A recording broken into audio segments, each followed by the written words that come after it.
America's North Woods border region. Within this land of 10,000 lakes and miles of dense timber, a hideous creature is believed to lurk. The North Woods is probably one of the last frontiers in America. There's still a lot of places in this area that hasn't been set foot by man. Monsters and mysteries exist here because it is remote. Up in the North Woods, winters are long. In times of biting cold and isolation, a devouring monster is believed to come forth. It's terrorized native people for generations. Growing up, I was told, like, don't go outside, the Wendigo will get you.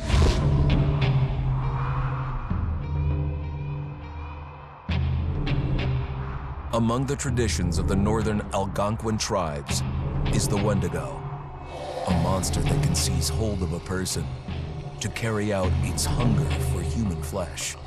Many Native Americans fear even talking about this Wendigo, and even the mention of the name will let the Wendigo find out where you are, and it will open you up to be possessed by this Wendigo.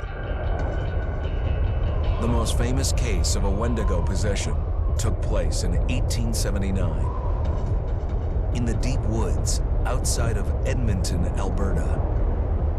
Swift Runner, a Cree Indian, was a trapper and a guide. He had left town the previous autumn with his wife, 6 children, and his mother. But when Swift Runner returned in spring, he was alone. Swift Runner came into a nearby village telling this heartbreaking tale. I had to watch them starve to death. Of his family being killed by starvation, and that he was the only survivor. My whole family gone.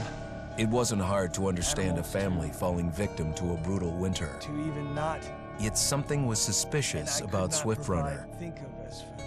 He was a strapping man, and he came into town weighing over 200 pounds. It didn't look like somebody who had just weathered a terrible winter. He wasn't malnourished, didn't look like he was starving. He looked healthier than ever.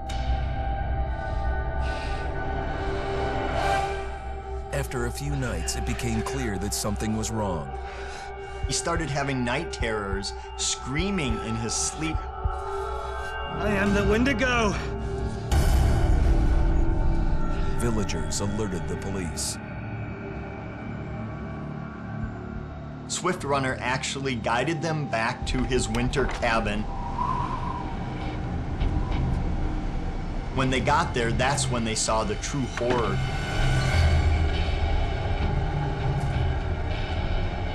Human skulls were scattered around, many bones, some of which had been snapped in half and the marrow inside had been drained. They had never seen anything like it.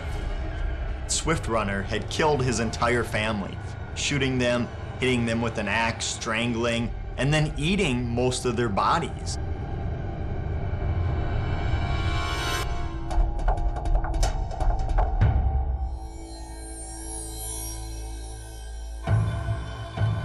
Right up until the moment the noose was on his neck, Swift Runner swore the evil spirit of the Wendigo had possessed him and twisted him into a cannibal killer.